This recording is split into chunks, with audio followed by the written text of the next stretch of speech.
Facebook.com/live-now-DT and Facebook.com/wakeupcall-DT, as well as on our Winning Fantasy Football group where you're watching this video. Mike Sofka and I are here for you to break down and analyze our most recent fantasy draft that we both did together on site, on location in the great state of Florida. Mr. Sofka, how are we doing today?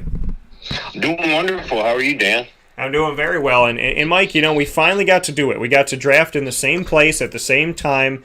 I got to say it was good to see your face, to see everybody's face. It was good to see faces in a room and be together and be able to draft together. I think more than anything else, especially this year with everything we've been through, it was just good to be around everyone and have the opportunity to draft together, not remotely, not through virtual Zoom, but to actually be there together, which I thought was probably the best part. Yeah, that's the fun of it, if you ask me. I mean, I try to make drafts events, things you look forward to. When you're looking forward to the next fantasy season, you're like, oh yeah, good, we get the draft party. And it's a good time for people to get together. And like you said, especially after what we've been through the past year and a half or so here. So yeah, that's what it's about. It's a good time. Like technology and stuff happens and people are going to move away. And thank goodness we have the technology. If you embrace it the right way, you can have like what we had, where we had the best of both worlds. We were able to draft remotely as well as in person. And no longer do you have to have the guy on the phone and relaying stuff and no, he's taken, who else you want, and all that. That slows down the draft and doesn't make it fun. So yeah, it's a good thing to have, but nothing beats in person. No, nothing beats being able to, just sit with each other, joke around with each other, and have a good time. We had some great sources to do this thing, and to be able to we had two people that had to go remotely, not because they wanted to, but because they had to due to family things and scheduling and whatnot.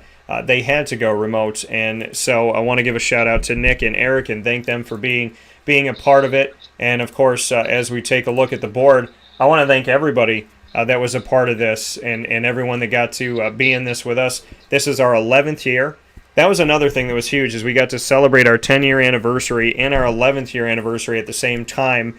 Hard to believe, 2010 to now, 11 years of being in this league. Mike and I met each other through this league, and I also met the likes of Nick, Trey, as well as Mark and Eric, Rick, Stefan, and Lisa, and then Jason and I had met through the Florida Tuskers. So to be able to bring this all together, and 11 years later to still have us all here together was a beautiful, beautiful thing. And so I want to give a shout out to everybody, and many thanks above everything else that you guys showed up for me, and that you've continued to show up for me and be there by my side, which means the world to me. So I want to thank you all for that, and it truly does mean the world to me to be able to have a situation where we get to do this, because I said when I was in Florida and I was working at ESPN 1080 The Team, I had made the comment that when I was there, that I was always going to be there for my people, and that were there in Florida with me and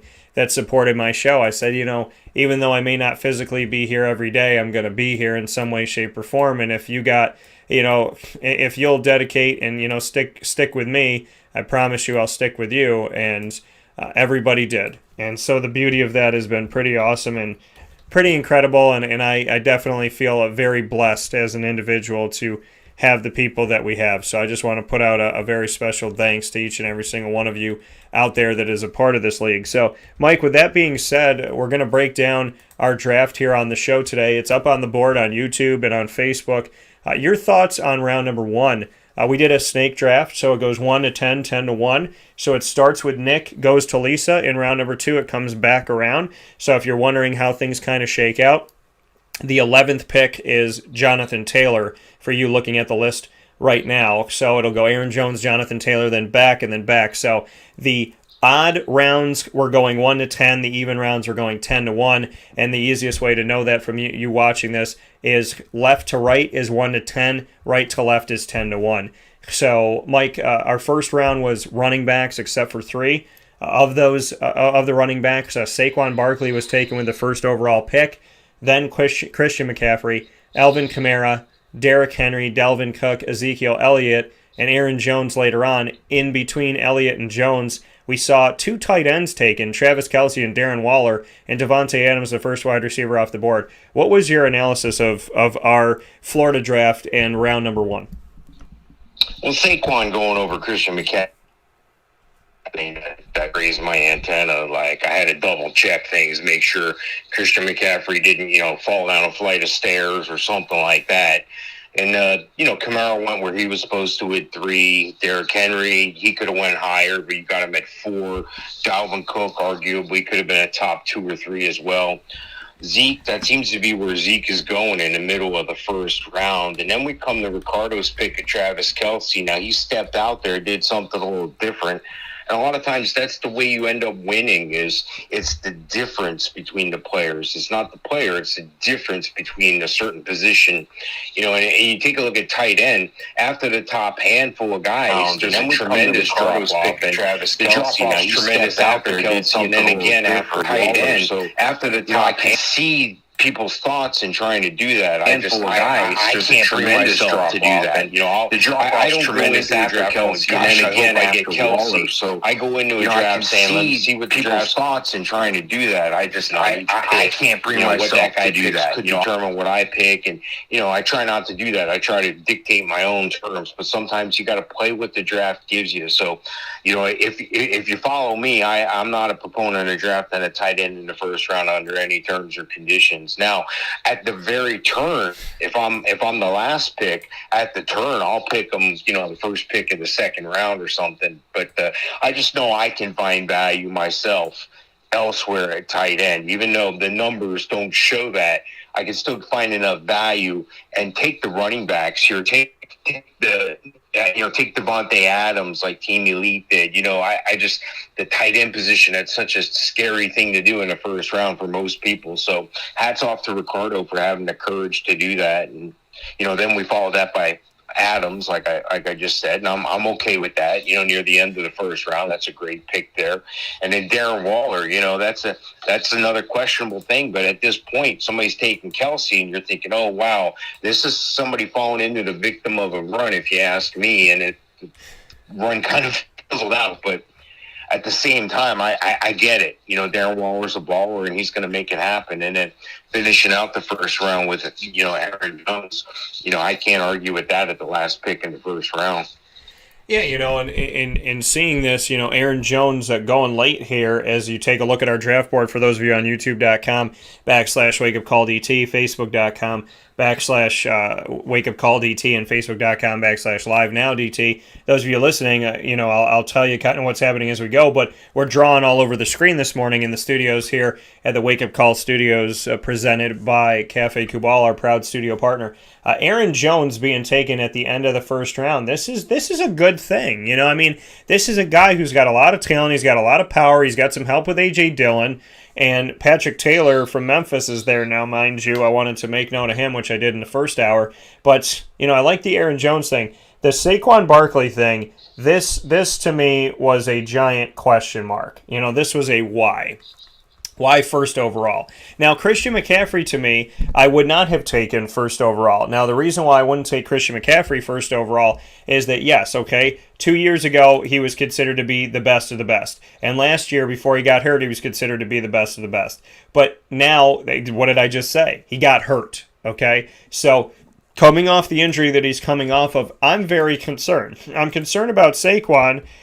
Christian McCaffrey, they tried to play him back. They tried to bring him back in. They tried to see what he could do. And sometimes that's a big-time danger zone, is to have a guy who's hurt come back, maybe not necessarily 100%, put him back out there, see what he can do. If he gets hurt even more so, now you lose him for even longer. And so I'm concerned about Christian McCaffrey, and that's why I wouldn't have gone there. I went with Derrick Henry. I went with Derrick Henry, and I'm totally fine with this. If I wasn't going Christian McCaffrey, I was going Derrick Henry. That was my mindset. That was kind of like the little note I write in my pocket is, hey, if Derrick Henry, Mr. 2,000 yards, if he's there, take him. Okay, because not only has he been able to do what he has done over the years, but Ryan Tannehill's gotten better. He's been there for a couple seasons. Now you got Julio Jones who's going to take some pressure off. A.J. Brown, who's already taken some pressure off. Derrick Henry, we know that he can run. We know that he's effective. We know that he's good.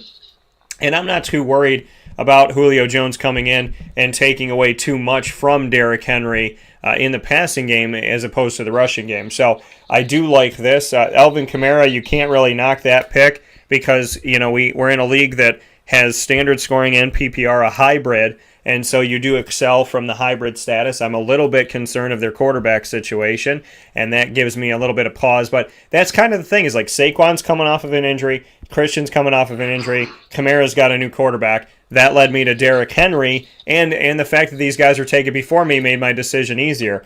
Dalvin Cook, I can't balk at this pick at all. Dalvin Cook, if he stays healthy, when he stays healthy, is another guy that could be 15 to 2,000 yards, when you look at running back. And then Ezekiel Elliott, middle of the first round, you can't really go against him. My issue with Zeke is the fact that Ezekiel Elliott, again, it's about staying healthy, and that's another thing that comes to my mind here. But how can you go against Zeke? And then when you look at, I would not take a tight end in the first round, and we see two of them go.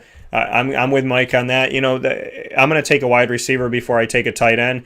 And so to see Travis Kelce and Darren Waller both go is kind of a head scratcher. But, both of the guys are talented guys, so you can understand that. Mike, second round as we go through, and we're going to go through bits and pieces of this. We're not going to go round by round every single thing because we'll be here for half a day. But, to look at what went on from there, we saw a run in the second round and in the third round of wide receivers. Now, the yellow is our running backs. We saw Jonathan Taylor, Joe Mixon, Nick Chubb, go, and I can mark them all off here. Nick Chubb went, Antonio Gibson went, Austin Eckler went, and A.J. Dillon. But then it was quiet in round number 3. We only saw 2, in Najee Harris and Clyde Edwards-Helaire, who dropped to the third round. What are your thoughts on how quickly the running backs went in the first 2 rounds, and then we kind of quieted down in the third round, and we saw an uptick in receivers with Stephon Diggs, Tyreek Hill, DeAndre Hopkins, Calvin Ridley, DK Metcalf, Justin Jefferson, Keenan Allen, A.J. Brown, and Terry McLaurin.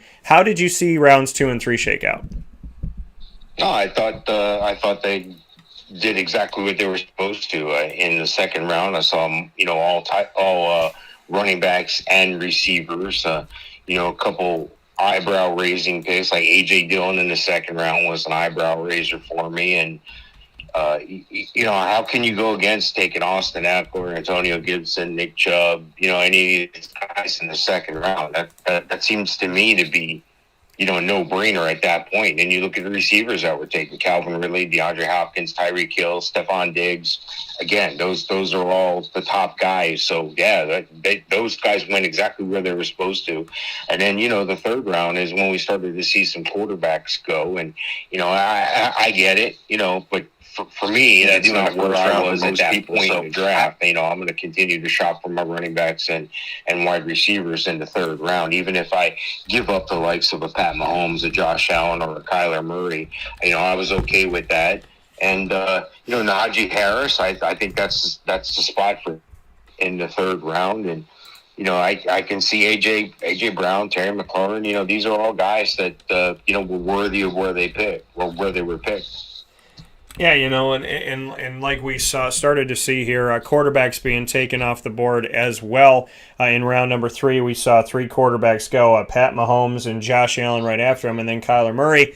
Arguably 1, 2, and 3 in the rankers. Mike and I gave our quarterback ranking, and you can check those out in the show that we actually did from Hooters I Drive. So you can check out the quarterbacks, the running backs, the wide receivers, and the tight end rankings on YouTube as well. All of that will be is already up there for you in a full show, and we can break it down as well. But Pat Mahomes going, then Josh Allen going right after him seems to make sense here. Then a couple picks, and Kyler Murray. Those couple picks were yours and mine. You weren't ready to go for a quarterback. You went for DK Metcalf. I wasn't ready to go for a quarterback. I went with Justin Jefferson, coming off of over 1,000 yards receiving in Minnesota after Stephon Diggs leaves, and he steps in with Adam Thielen still there. Jefferson over 1,000 yards as a rookie receiver with the Vikings. So we did not go quarterback. You and I didn't go quarterback for a while. I went quarterback before you. I went quarterback in round number 6 with Aaron Rodgers. You went in round number 9 with Matt Stafford. Thoughts on that? The fact that why did you wait 9 rounds to do it? And then I'll give my thoughts on Aaron Rodgers. Yeah, well, I try to draft value if I can. That's my goal. My goal is to make sure that I get the most out of each player when I draft. I'm okay with, it's like a grocery store game. It's like we're all buying sale items in the grocery store. And when I get to the register, my savings, as fake as they are from marked up products or whatever, but my savings will be greater than most people's because of the way I draft. I use a system called value basing based on projections, and then I take the median or the mean, and then I value players above that 0 point line. So long story short, I'm getting the most bang for my buck at every pick potentially. And I just saw that I could get a guy like Matt Stafford in the 9th round, and Matt Stafford, I think, is going to blow it up this year. I think that he's going to have a tremendous year. I think he's capable of finishing as a top 5 quarterback. Most people have him ranked, closer to 9 to 12, and that's okay too, because all I need him to do is put up QB1 numbers because of the value shopping I did with the running backs and the receivers already. I did have one, stumble, and we didn't know this till after the draft, but with Travis Etienne, I took him in the 7th round. And as we all know, he's done for the year with the... Yeah, done for the year with an injury, and with a Liz Frank injury that's season-ending. I saw that he had a foot injury in the game that they played up against the New Orleans Saints just a couple days ago. And when that injury was sustained, he kind of limped off the field at the end of the game. And then we find out he's not playing, which makes James Robinson even more valuable to the people out there. And Greg said, Dan, you ended up with incredible value taking Robinson in the 7th round. So, yeah, I mean, James Robinson, and the reason why I did this, I was waiting. And I wanted to see, because normally people, everybody knows I'm a Jaguars fan, so somebody tries to, mess with, they kind of grin and they smirk and, oh, am I going to take the guy? And that's all the way back to when I, was a huge fan of Fred Taylor and have always been a fan of Fred Taylor, my favorite Jaguar of all time, my favorite running back growing up. So, James Robinson being here, basically in round number 7, and as I told you, odd rounds, it goes 1 through 10, even rounds, it goes 10 to 1. So in this round 7, Mike had the 3rd pick of this round, and I had the 4th.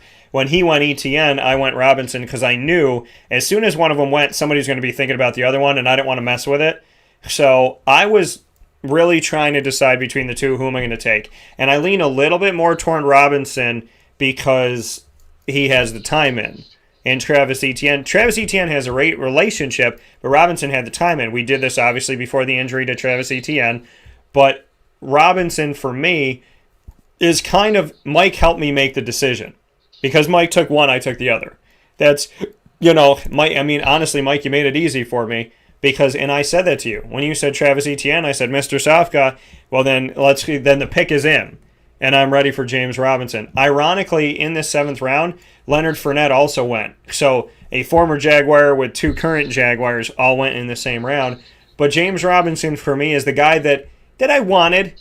And I was enticed by ETN because he's played with Trevor Lawrence and he's coming in and this and that and he has that relationship. But James Robinson is a guy that you can't forget, and now you really can't forget. And I can't imagine he's going to drop to the 7th round anymore because of the fact of where we stand with everything. I can't imagine with the injury to ETN that he is going to fall this far. But yeah, he fell to me here. I took him, and I'm very happy that I did. I think in this round, Russ the Bus obviously going here at the beginning of it, but outside, if you take out Travis Etienne now because of the injury and you look at this whole thing, I would say of all these picks, James Robinson in the 7th round, huge value. I think you can also argue T. Higgins, you can argue Justin Herbert, Kenny Galladay with being with the Giants now, because this round, Chase Edmonds, it's kind of up in the air. Damian Harris also up in the air.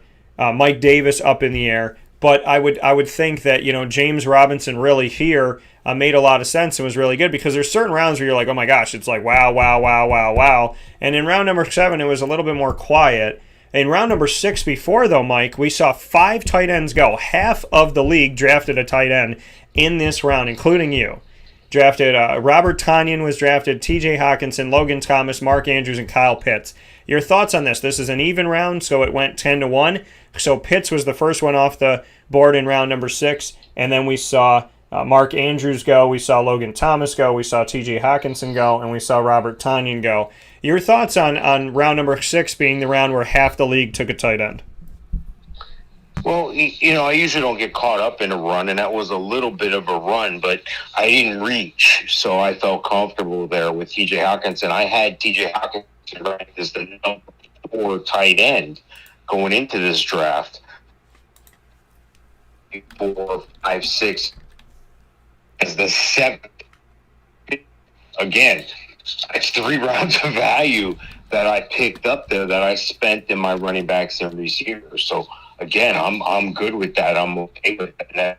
That's just an interesting anomaly. Sometimes that's what happens. People are like, yeah, I'm going to see when I can take this guy. Oh, well, these guys are getting taken, so don't overbuy in that situation.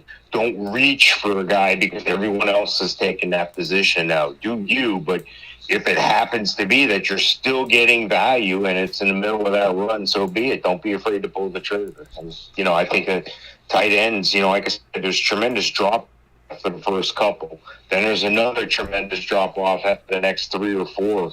So after, not everybody's getting a true tight end one is what I'm saying. You want to make sure you get one of those top half tight ends. Yeah, and I was surprised in myself that I didn't take a tight end until round number 9. I took Tyler Higbee in round number 9 here.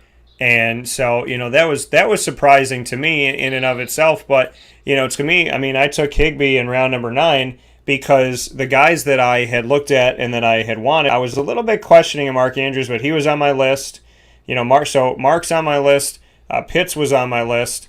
And so, when you look at these things, for me, ultimately taking Higbee was because I had lost out on the other guys that I wanted. So, looking at this, and now this thing's going to draw all over the place. But, looking at some of the stuff, with Kelsey being gone, Waller being gone, Pitts being gone, Andrews being gone, I was in a position where I didn't necessarily want Higbee.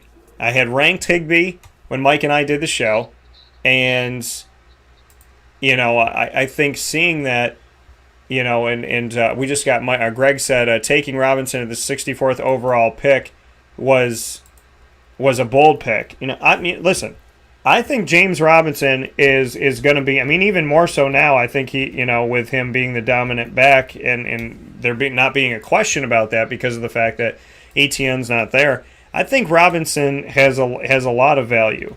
We saw what he did last year, and he didn't have Trevor Lawrence. We saw what he did last year, and the line wasn't healthy. We saw what he did last year, and the defense didn't have depth, and the offense didn't have depth. So, I think James Robinson gets better this year. He had some good runs against the New Orleans Saints in their preseason game this week, and so I love seeing that. And to go back to this board and take a look at it before we take our first step aside here, looking at this draft board, again, seeing where things kind of shook out and where things kind of went here. Robinson being 64th, there was 7th round for James Robinson to me is totally fine. I would have drafted him in the 5th. I would have drafted him arguably in the 6th. So I'm more than okay in that. But like Mike was talking about, don't become a victim to certain runs. But if it makes sense and you get the value, then why not? With Higbee going here and this being something that I could do, again, he was not the guy that was first on my board. He was not the guy that was second or third on my board, but he was on my board. And when I saw the board kind of change a little bit, I said to myself, do I want Austin Hooper? No. Do I want Zach Ertz? No. So, to get Higbee here, I was totally fine with because Hawkinson, who I had wanted, was gone, and Tonyan, who I had looked at, was gone. And so, and then, like I said, Kelsey and Waller and Pitts and Andrews. Pitts fell to the 6th round, but it still felt like he went fast. And so that was something to look at. Now, Rick, I want to say something that was interesting that Rick did is I'm going to circle it right here. Rick went 5 straight rounds with a wide receiver, Mike. Your thoughts, he went from round 6 to 10. He went Jamar Chase, Kenny Galladay, Robbie Anderson, Will Fuller the 5th, and Devontae Smith. Your thoughts on this run? Because as you look at the color codings here, not everybody... really, nobody else did a run like this to this extent. We see with Trey went 4 straight running backs, Chris Carson, David Montgomery, Myles Gaskin, and Mike Davis from rounds 4 to 7. but the run of 5 in a row, we're not seeing anywhere else on this board. What are your thoughts on Trey's run of 4 running backs, and then Rick making the biggest run that we saw here, where he went 5 straight wide receivers? Yeah, I think if it happens, it happens. I'm not sure that they went in with the mindset going, "Oh, I'm going to take the next 6 picks or the next 5 picks. I'm going to do this." I don't think that's the case. But don't be afraid if that happens. Don't look at that and go, "Wow, do I really want to take 6 wide receivers?" If that's the best guy on the board at that point, if that's the best guy that's going to have value for you and your team, by all means, take it, regardless of position. At just about every turn in the draft, that's what you're looking for. You're looking to build that value. You want consistent players. You want guys who are going to have that number one ability, which is availability. They got to be on the field. They can't be injury prone. So, sometimes it just works out that way. But looking at his picks, Jamar Chase, I think he's going to have an excellent rookie hookup with Joe Burrow. I think Kenny Golladay, some people are questioning things with him in New York, but we'll see. Robbie Anderson, I think, is going to have an outstanding year again. It seems that every time Will Fuller touches the ball, he scores a touchdown in a game. Every game he plays, he seems to score a touchdown. And Devonta Smith at 10, I think that's safe there. So, I've talked about it before. And I've used the example of the Baltimore Ravens with the tight end situation. And, my saying is, when I go to the well, I'm not just going for a sip of water. It's not a water fountain. It's a well. So I'm going to take a sip while I'm there, but I'm bringing some back with me.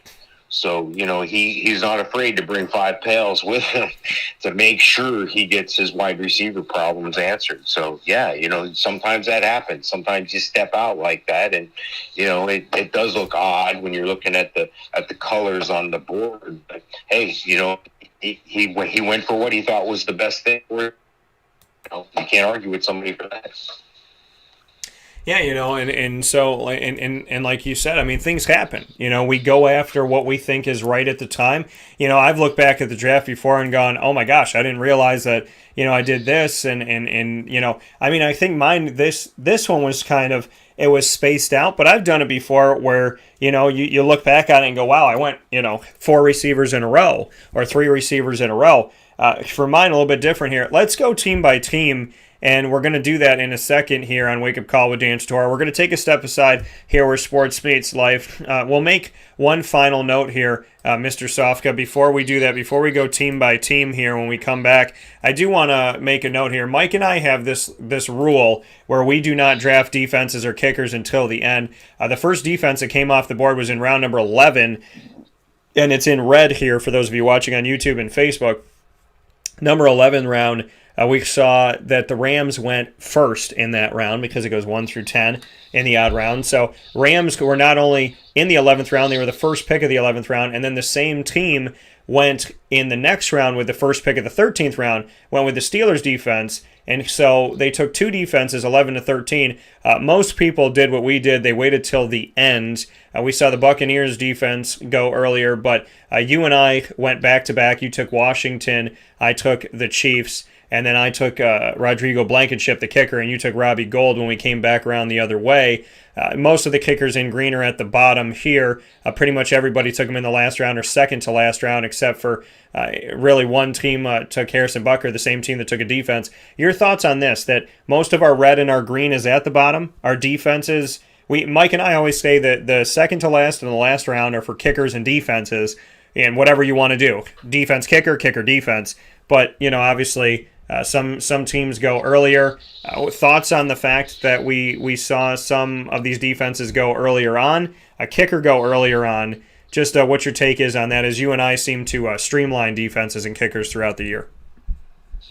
Yeah, to each his own. If I'm in a money league, I go up afterwards, and I personally thank those people for their donation to the league that I'm going to pocket at the end of the year. Look, it's simple. If I could tell you that you're going to end up with one of the top defenses if you don't pick one till the end of the draft, you would question that. You would say, how is that possible? It's possible. It happens every year to me. I'll give you an example, and this happens all the time. I had the Washington football team's defense ranked number 2 going into that draft. Yet I was able to take them at two, four, five. So was it the sixth, seventh defense, and no, ninth defense taken because I took them in the 17th round. I don't understand how I could get more value than that. I would have had to pick a defense in the 13th round if I was in a panic buy because I saw the Steelers go off the board and I saw the Bucs go off the board. You know, it's just more times than not in a 10 or 12 team league, I'm going to end up with not only a top defense on my rankings, but usually in the top half. Usually I'm top 6 if I'm in a 12-team league. And there's a fine example. I had Washington as the number 2 defense. Oh, Mike, well, your projections are wrong. That's right. Yeah, my projections are wrong. Come again? Yeah, I'll tell you what. If I'll put my projections up against anybody's projections in the industry, you know, I'm not trying to be braggadocious here. I'm just saying this is a system I've used. It's tried and true. Won over 150 championships doing this system here. And that's why I just won't take a defense before the second or the last pick. And I'll always take a kicker with the last pick. Well, Mike, you say not to predetermine your draft going in. Don't say I'm definitely going to do this or I'm definitely going to. Right. You know, there's a couple rules that you have to follow. You know, when you go out driving, you do have to stay within the lines of the road. Nobody can tell you where to go or how to get to where you're going. But you do have to stay and follow certain traffic laws. That's just a traffic law of the draft right there. Take your defense and kicker last. Yeah, you know, and to me, it's a common sense thing. And so, what does it say? To say that your league mate picking at number 1 as a wild card would be an understatement. And so, okay, so him looking back at the draft and seeing some of the stuff. Who picked first for us? So yeah, so I mean, I think, you know, yeah, I mean, like you said, to each their own. But, you know, when you're taking a defense or your second defense, I mean, you think about it like this. When you're taking your defense, I'm getting Russell Gage, who is value to me as my second to last wide receiver, my 5th wide receiver that I took off the board. When you're taking another defense, I'm taking Rashad Penny, who is there for me in Seattle. You know, and Chris Carson struggles to stay healthy. I think Rashad Penny is going to get something. And so this could be his last leg in Seattle, but he still has an opportunity. You know, within these rounds to take something like that, I took Mike Gesicki in the 12th round. You know, I took Trevor Lawrence in the 14th round. So there's a lot of people that I'm taking before I get to my defense and kicker. Chuba Hubbard to back up Christian McCaffrey. Darnell Mooney, because Anthony Miller's not in Chicago anymore, so now Mooney's right behind Allen Robinson, and he did some good things out of Tulane. So, you know, I'm totally okay with doing that. DJ Chark, making these moves at that point.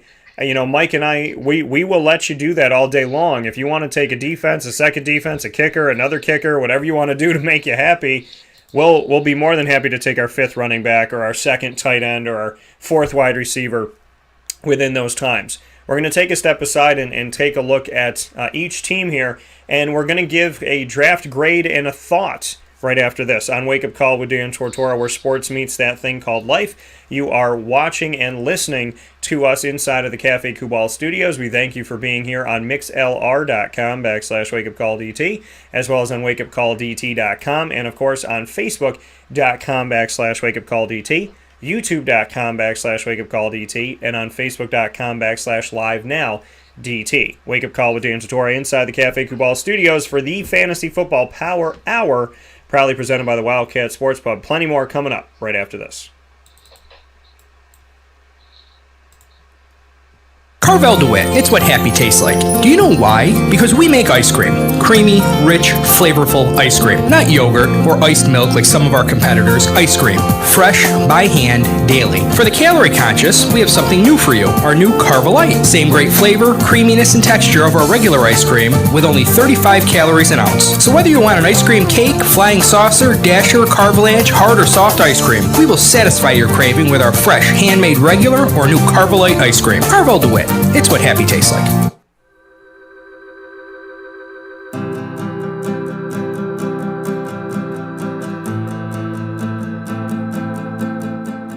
Cafe Kubal offers same-day local delivery of our products, offering no delivery charge for Onondaga County.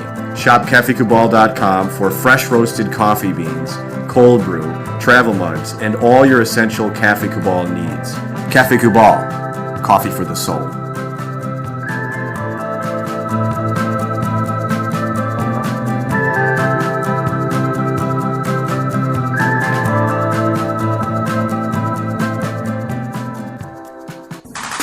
The Wildcat Sports Pub in Camillus, New York is located on 3680 Milton Avenue in the Home Depot Plaza. It is your family-friendly sports bar and restaurant. Folks, some sports bars aren't family-friendly. Some family-friendly restaurants are not sports bars. The Wildcat Sports Pub in Camillus, New York is proud to be both. It is that marriage that you've been looking for years. The Wildcat Sports Pub is your home base for your sports bar and restaurant needs, games for the kids, indoor and outdoor activities, and enough things on the menu to come back every single week and get to try something new. They're open Sundays from noon to 8 p.m., Monday through Wednesday, 11 a.m. to 11 p.m., and Thursday through Saturday from 11 a.m. to midnight. For reservations and party information, call 315-487-2222 for the Wildcat family-friendly sports pub and restaurant.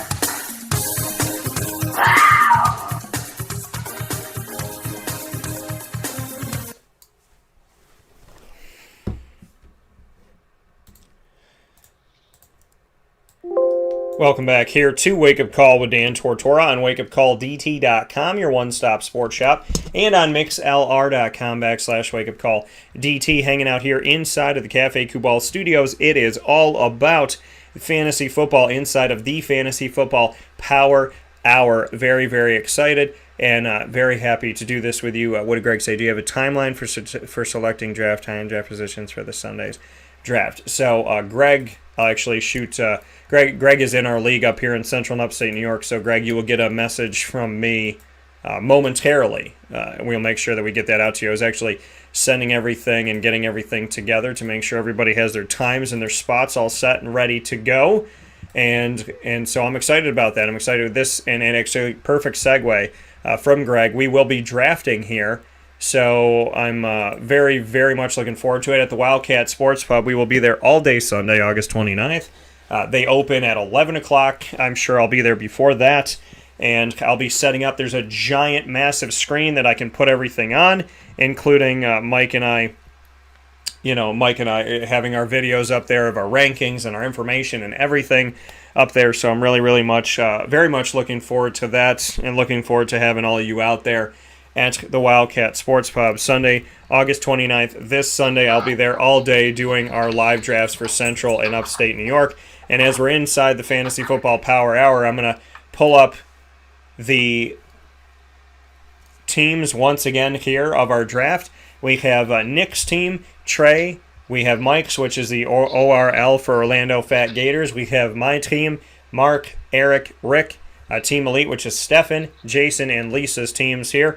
So, Mike, we're going to essentially give a grade for each one, and we'll go picks 1 through 10. So Nick had the first overall pick, and his team went from 1 through 18 as follows. Saquon Barkley, A.J. Dillon, Pat Mahomes, which is the team quarterback for us. With my leagues, you get a team quarterback, which means if he goes down or if they sit him or whatever it may be, you still have value in the backup quarterback. If they come in and throw 2 touchdowns, those aren't 0 for you. Those actually all go together. So if Pat Mahomes sits out and somebody comes in and throws 2 touchdowns, you get those touchdowns. Robert Woods in round number 4 for Nick. Julio Jones, who's now with Tennessee. Robert Tonyan. Russell Wilson is backup quarterback. Raheem Mostert. Tyler Boyd. Zach Ertz. Rams D. Michael Thomas of New Orleans, who used to be in the first round or second round and now fell all the way to round number 12 on the back end of it, so the end of round 12. Steelers defense. Harrison Butker, the kicker. Trotman. Xavier Jones, backup running back with the Rams. Jason Myers, a former Jaguars kicker, now at Seattle.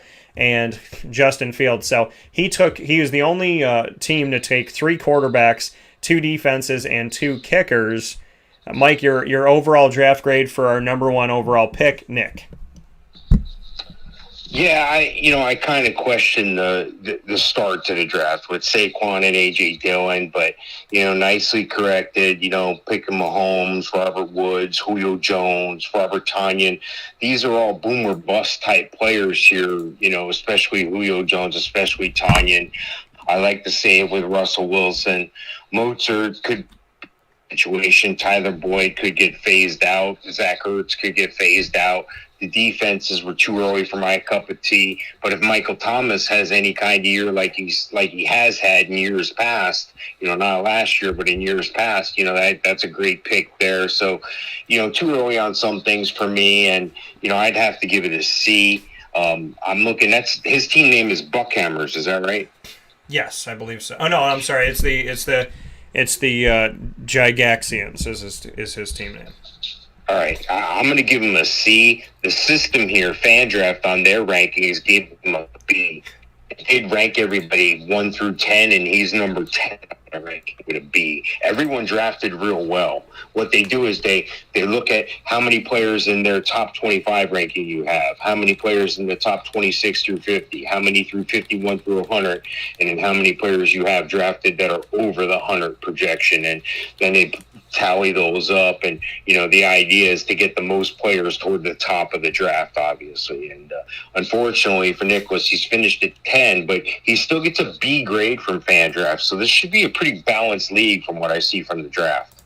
Yeah, I'm going to give Nick a C in this one as well, and I want to let people know. I mean, we're doing these as if it was anybody. This could be anybody in the nation. We're just giving our grades. This isn't a knock. It's not, if we give you an A, we give you a D, whatever it may be. These are just our overall draft analysis grades. I question the Saquon pick early and the A.J. Dillon pick as well. I'm not against the Pat Mahomes one where it was. Robert Woods was too high for my liking. Julio Jones, boomer bust, like you said. Robert Tonyan, there were other places to go at this time.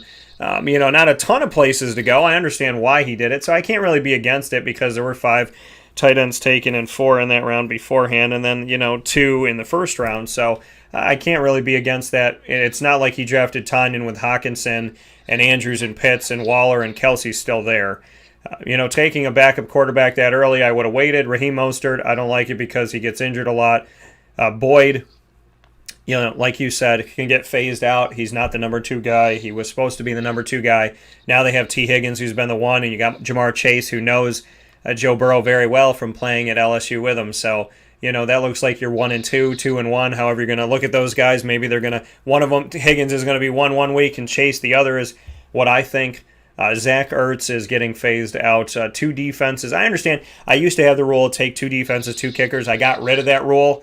Maybe Nick still thought that was, and maybe that was a my mistake thing.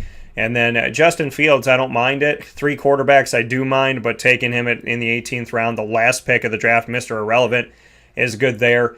Trotman, Xavier Jones. I mean, a lot of boomer bust here, so I'm going to give Nick a C. Trey, second pick overall, he takes Christian McCaffrey. Then he goes with Calvin Ridley in the back end of the second round. He takes Josh Allen right after Pat Mahomes goes, which I would anticipate with a lot of drafts. Then he goes 4 running backs, Chris Carson, David Montgomery, Myles Gaskin, and Mike Davis. Mike Davis in Atlanta now after backing up Christian McCaffrey in Carolina. Then he has a run of, so he goes 4 running backs, then 4 receivers right after Brandon Ayuk in the 8th round, young guy out of San Fran. Deontay Johnson out of Pittsburgh, a young wide receiver there for the Steelers. Curtis Samuel, who's now with Washington through Carolina. Corey Davis, who's now with the Jets through Tennessee, and a former Western Michigan Bronco. Then he goes with Evan Engram. His first tight end comes in round number 12. Then he goes with Jalen Hurts as his backup quarterback, Gus Edwards, and Rondale Moore. And Rondale Moore, a rookie wide receiver out of Arizona, who I was going to go with 2 picks later. If he did not go with him, I was in 4th pick of the 15th round. He was the 2nd. Then he went Ravens D, Hunter Henry, and Mason Crosby at the end. Your thoughts on Trey? Well, first off, to start the draft, he ended up with a gift with Christian McCaffrey falling in his lap at 2, because nowhere have I seen Christian McCaffrey lower than 1. Calvin Ridley is a great pick there. I like Josh Allen. I think Josh Allen's going to be a top 3 quarterback this year. The running backs at this point is where things started to get a little sketchy for me. But then again, I'm looking at where they were picked, and it's 6, 8, 10, 12, 14, 15. It's about the 16th, 17th running back to be taken. And that's when he went on a run. He was like, well, I'm going to stock up on running backs here. I don't know if he predetermined that, but, the guys that he got here, Chris Carson might be in a committee situation, does get dinged up. Hopefully he stays healthy. David Montgomery is going to be in a share situation. We don't know about the quarterback situation there, so that could be good or bad either way. Myles Gaskin, is he going to do what I think he can do? Well, then that's going to be a good pick in the 6th round. Mike Davis, same thing. Is he going to pick up where he left off in Carolina? If so, great. Ayuk, Jones, Samuel, Corey Davis, these are all guys that I kind of question, but, they are capable of putting up a good year here. And then, looking at the balance, the end of the draft here for him, I think he did what he could do and what he wanted to do. I think Gus Edwards is a good value there at 14. A couple homer picks for him. He is a big Ravens fan, so that's a Gus Edwards pick. And the Ravens, he took them in the 16th as opposed to the 17th round. But, that was only 3-pick difference. He's at the end of the 16th round there. So I get where he's going with this. And, I think he did okay. I think I'm going to give him a B. I'm looking at the rankings here from FanDraft, the tool that we use to draft here in this draft. And they've got him ranked as the 4th best draft grade at an A-. So he still did real well. I'm going to give him a Yeah, Mike said he's going to give him a B. I'm going to give him a B as well. I for a lot of, Brandon Ayuk, I go back and forth with him. He could be a weapon for Trey Lance. So when, if and when Trey Lance takes over, because we would anticipate that that's going to be happening at some point, maybe sooner than later. Outside of that, I think Gus Edwards, for him to drop as far as he dropped, I think it's good value for Trey. Gus used to have more value, but now with J.K. Dobbins being there, and I really think ultimately not just J.K. Dobbins being there, but the fact that, Lamar Jackson likes to run. And so that, when you got your quarterback getting over 1,000 yards in a season rushing, that takes away your 1,000-yard back, arguably, in most cases. So, I think Gus falling, it's not a bad pick. Rondale Moore, I loved it. I think he went really late. I think he is going to go really late. I think people are going to forget about him. And, Hunter Henry, to get him in the 17th round, I'm totally okay with that. He's in New England now, and, I think eventually Mac Jones will take over. I said week 7 he'll take over. Myles Gaskin, I like it. It's okay with it being it was his 4th running back that he took, so that's good value there. David Montgomery fell to him. That was good. Chris Carson, if he stays healthy, I think Carson could have went higher than the 4th round, but like Trey said during the draft, if they fall to me, I'm just going to keep taking them because it was like, oh, you're making a run on all these running backs. He's like, well, they're all here, so I understand that. And then Deontay Johnson in round number 9, a little bit of a flyer, but not as much of a flyer as Samuel and Davis. So I think Samuel and Davis have talent. They're on new teams, so that'll be a little bit of, that's rolling the dice more than Deontay Johnson, I think, at this point. Evan Engram, I like him more than other people do, so I'm okay with that, especially in round number 12. So I'm gonna give Trey a B. I almost gave him a B-, but I think there's more upside, so I'm gonna give him a B. And I can't put Trey that close to the C that I gave Nick because he'll be very mad. So I'm gonna give Trey a B. And I do. I think Trey drafted pretty well here. He took what was out there kind of given to him. There's a lot of receivers that I wouldn't have taken, so that's why I'm going to give him a B. Mike, we're not gonna grade ourselves.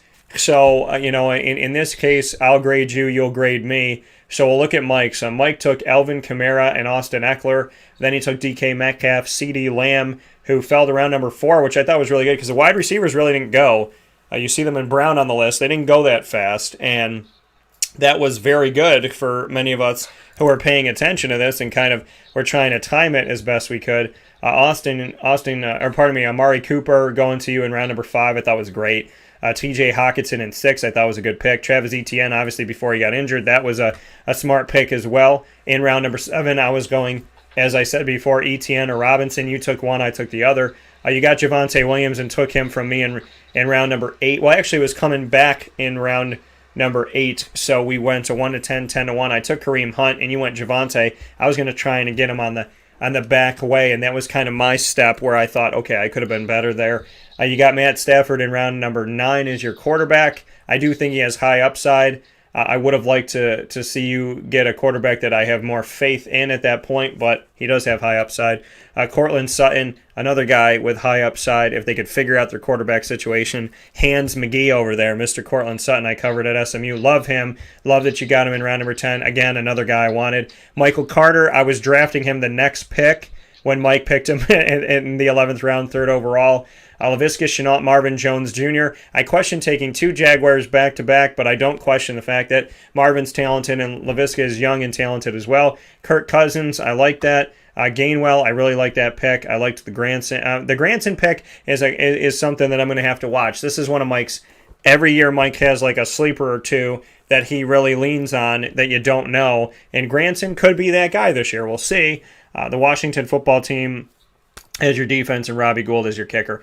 I think ultimately, Mike, since you read most of my draft sheet, I'm going to give you an A. And no, I think you made some tremendous picks. Michael Carter and Javonte Williams, Travis Etienne, 3 rookie running backs, but I liked all of these picks. I like that you had some respect for the Jacksonville offense, which I think could be potentially very multifaceted here. Cortland Sutton, I like that pick as well. And how can I balk at Alvin Kamara and then getting Eckler later on? You got DK Metcalf right before I was going to take him. A lot of these picks were picks right before mine. And so if I'm trusting in my rankings and I'm trusting in my research and I'm trusting in my gut, and I'm looking at your picks going, most of these are where I would have went, then, obviously I'm going to go with an A for you, Mike. Not an A minus, an A, close to an A plus. It's hard for me to give an A plus because really you don't know where the season's going to go. I wouldn't give myself one either. But, I'm going to give you an A in this sense because a lot of what I really believe is going to work this year is on your team, and a lot of the guys that I really thought to draft and I thought were reputable and I thought were good. And there were so many times in this draft where you picked somebody right before I was about to take them and when they were on my mind, or both. So I'm going to give you an A because you definitely have a team that I respected even before the draft started. So I'm going to say that definitely an A. If I had your team, I'd be feeling good about this season. So I'm going to give you an A. So now you can give me mine because we're not gonna rank ourselves. So what do you have for me? All right. Well, just for the record, the fan draft tool ranked me at an A as well with a 3rd. I took a 3rd place on the ranking here. I'm following 2 people. We haven't gotten to them yet, and I'll tell you who those people are here in a minute. I think you did great with Derrick Henry, first calf out of the chute, and then DeAndre Hopkins. You arguably got the top running back and arguably the top wide receiver in football right there. Justin Jefferson should have a monster year. DeAndre Swift, as of late, he's been dinged up a little bit in camp, so that's kind of worrisome there. But, at that point, we don't know that, in the draft. DJ Moore, I still continue to like him and as a career receiver. He was tops of the adjusted explosiveness index a couple years ago when he came out. Aaron Rodgers, all he does is usually lead the league in touchdown passes, so that's good. You went with your gut and had a situation where somebody else made the decision for you with ETN going just before Robinson. Can't argue with Robinson in the 7th. Kareem Hunt, that's another great pick there in the 8th. And then you come back with DJ Chark and, Russell Gage should have an uptick this year. I think he's the name not many people know, but they're going to get to know this year. Trevor Lawrence, I think it's an outstanding pick at 14. And you picked your defense and your kickers last, so you automatically get brownie points for that. But overall, I think you did well in the draft, and I have no problem giving you an A. I think it was a good draft for you. And by the way, for the record, Fan Draft agrees as well. They got you just above me at number 2. Oh, word! So that's awesome. Top 3 for you and I, according to the Fan Draft, which doesn't know us from Adam. So that's a little feel good thing that we're able to say that, which is pretty cool. So shout out to that, and thank you to Fan Draft for putting Mike and I up there. We appreciate that very much. So that's very kind of them and very cool. So and I appreciate that, Mike.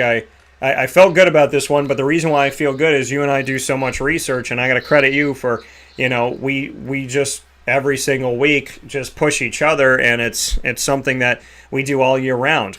In the middle of March, we're talking about fantasy football. In June, we're talking about fantasy football. So, I want to thank you for everything you do and for pushing me. And I think I'm a better drafter now because of this, because of the time that we put in. We're trying to help other people, and we're trying to obviously wrap our heads around it and really get a feel for it. So I think there's so much value to the Fantasy Football Power Hour, brought to you by the Wildcat Sports Pub, and without it, I wouldn't have drafted this way because I wouldn't have done as much research. So I thank you for that.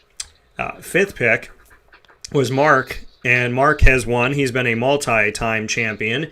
And before we take our final step aside, as we give our grades throughout the draft here, recapping here, we both gave Nick a C, we gave Trey a B, and then I gave Mike an A, he gave me an A, and then now we go to Mark. Delvin Cook he takes in round number 1, then he takes Tyreek Hill, the speedster, got 2 massive weapons in the first 2 rounds, then he gets Kyler Murray, another weapon in the third quarterback off the board. Then he takes J.K. Dobbins. He's a Tampa fan with his son Stefan, who we'll talk about in a little bit here. He takes Chris Godwin. Logan, and mind you, Mike Evans had gone before him here in the first part of the 4th round. So in the 5th round, getting Chris Godwin, people kind of forgot about him. In last year's draft, whoever took Evans then went Godwin, or vice versa. This year, I feel like there's going to be more time in between because people aren't as sold for whatever reason. They're coming off of winning a Super Bowl together, and they have Tom Brady as their quarterback, but still there's like space between.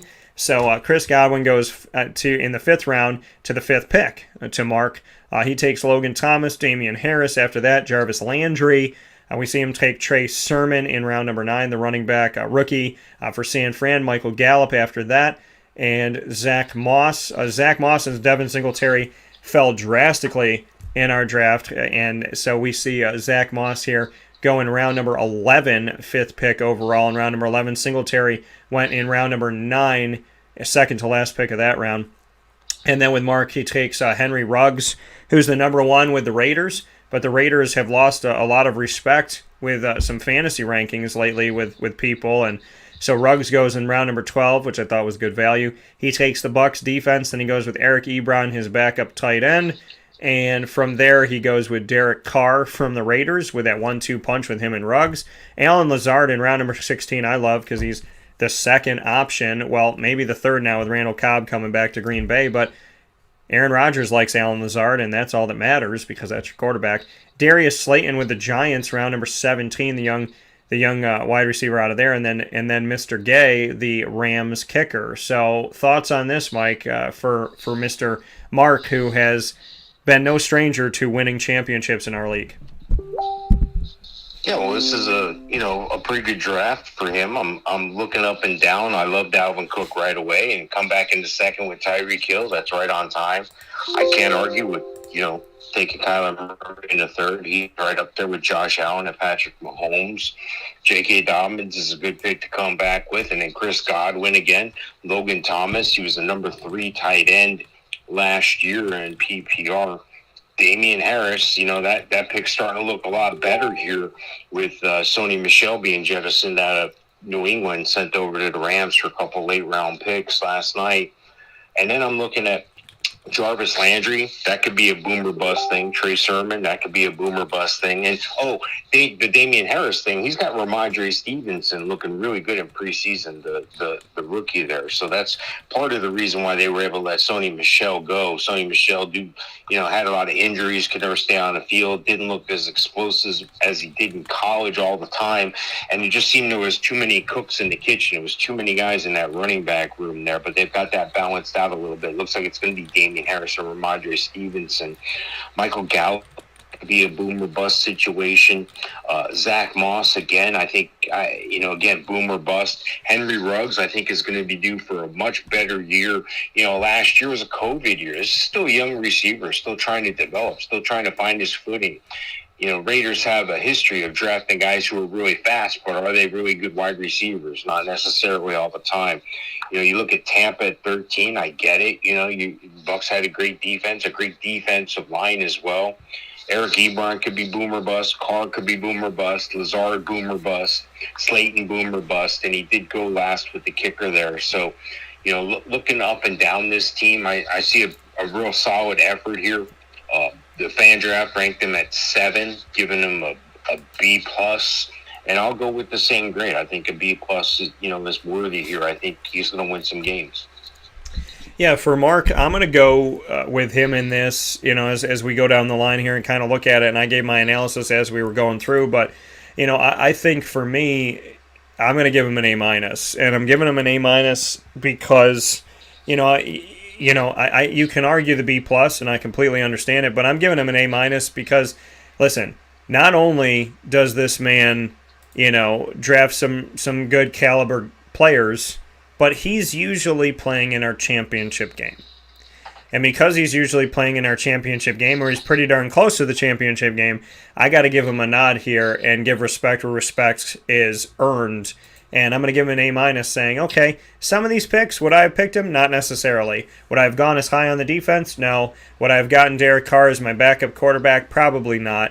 But at the end of the day, Mark knows what he's doing, and he's proven that over the years. And consistency is key. And being, a man who has a lot of hardware in our league, I'm going to give him an A minus in that. With that being said, Mike and I are going to take a step aside for a fast break. When we come back, we will give our grades for the rest of the league.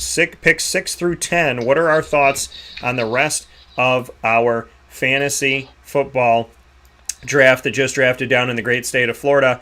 We have, as a recap, given grades out. We gave Nick a C. We gave Trey a B cumulatively. And then I gave Mike an A. He did not grade himself. I did not grade myself, and he gave me an A. And I gave Mark an A minus. He gave Mark a B plus. We'll see what we think about Eric, Rick, Stefan, Jason, and Lisa right after this. We're Sports Meets Life on Wake Up Call with Dan Tortora inside of the Cafe Kubal studios.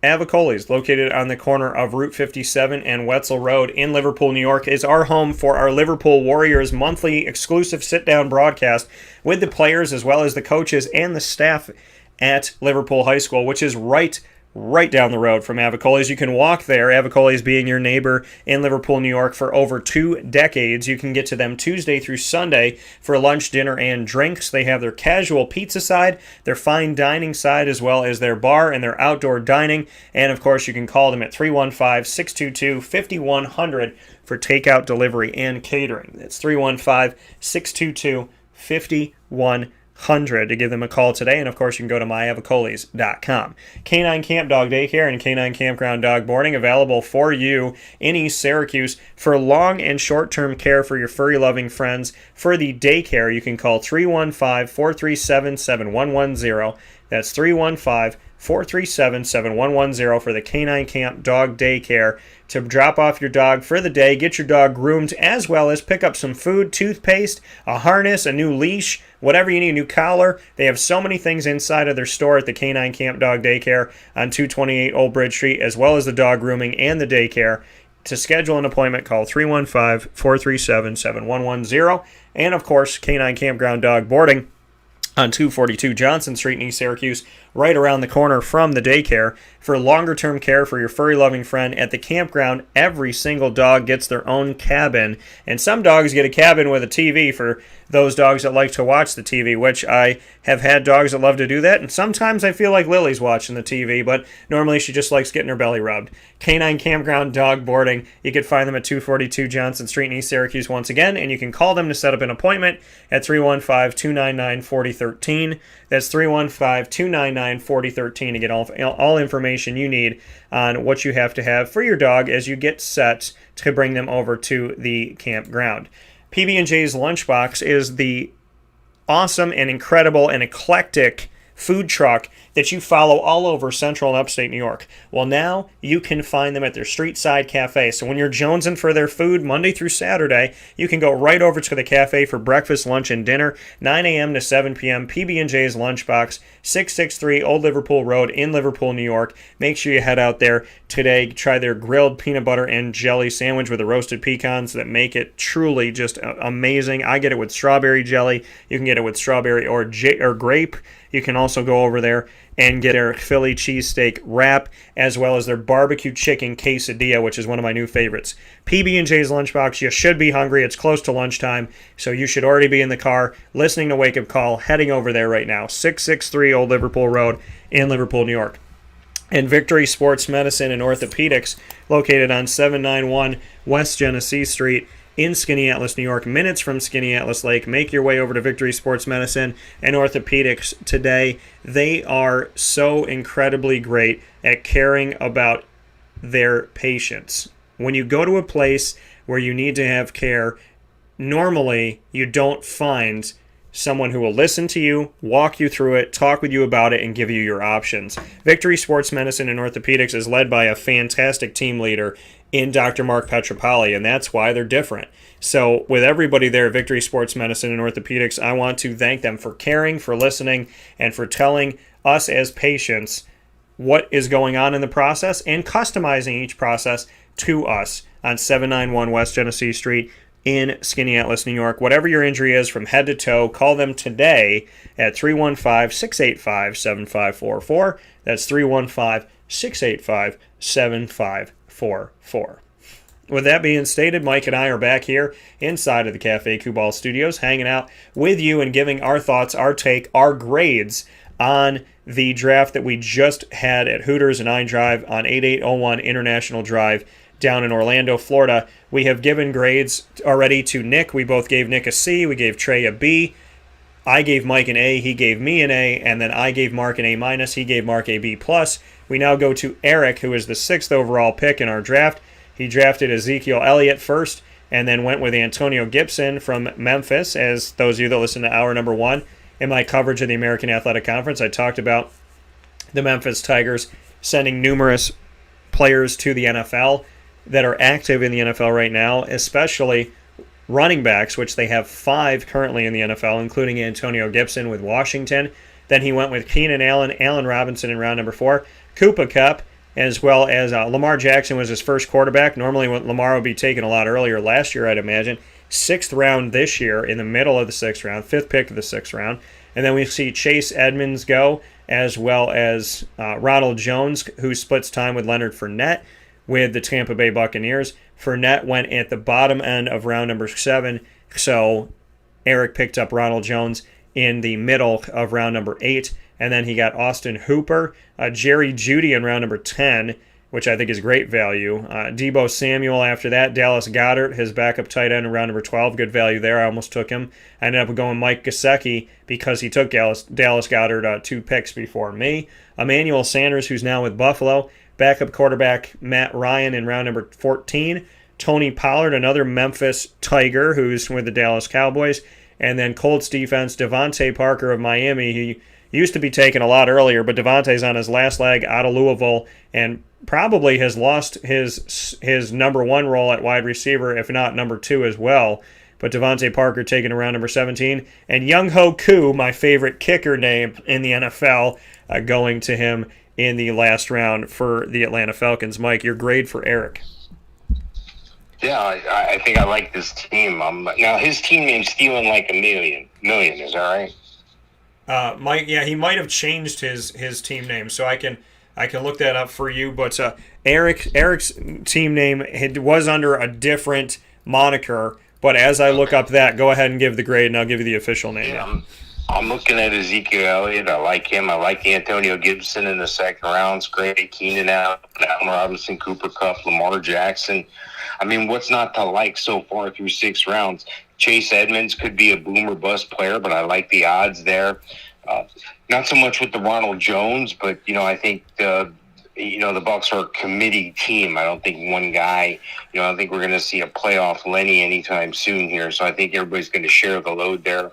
Austin Hooper could be boom or bust. I don't think Njoku's a threat to him. Looking at Jerry Jeudy and Deebo Samuel, I think those guys could have productive years. Dallas Goedert again. Emmanuel Sanders, again, even for being 154 years old, playing in the cold in Buffalo, I think he's still going to put up some numbers. Matt Ryan, I think, could have a great year. Tony Pollard, I like that at this point in the draft year, especially because you already own Zeke. You took Zeke first, so that's a smart handcuff there. Took the defensive round earlier, but I'm not going to fault them for that. I think the Colts are a good pick there, Devontae Parker. And, when you're looking for that kicker, Young-Ho Koo, don't search by his first name only. Put his whole name in the Google box, because if you just put his first name, you're not going to get what you're looking for. You're going to get something else. Yeah. Looking up and down, though, at his team, I can't complain. And his team, he was doing like a million. Is that right? It was. It's Wicked Lester. So. Oh, his team is Wicked Lester. Yes. Okay. Well, FanDraft has him at a B+. I'm going to give him an A. I like the team up and down.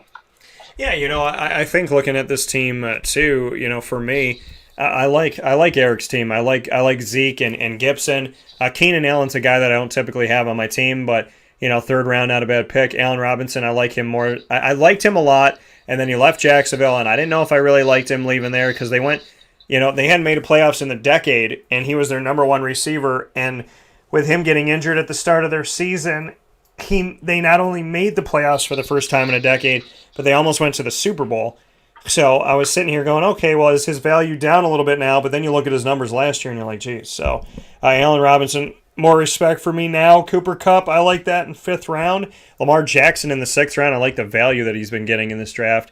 Jerry Jeudy falls to the 10th round. Him and Sutton were in the 10th round. Talked about how Mike took Sutton late in the 10th round, the third to last pick. Jeudy was in the middle. And these two guys going, not because they're bad, but because nobody knows what the heck's going on at quarterback, including John Elway in Denver, apparently, allegedly. So, that's why they fall, but the value's great. Deebo Samuel could be a spark here. I like Dallas Goedert late because I was going to take him there. And then, we look at some of the other pieces that he had, and I like Tony Pollard. So, yeah, I'm going to go with, you said that they gave him a B+.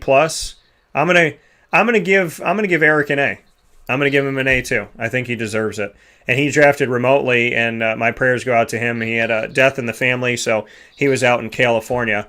So my prayers and my well wishes to Eric and his entire family, and to his uncle up in heaven, and to everybody involved. And thank you to Eric for being there for our draft when obviously you didn't have to be. So God bless to all of that.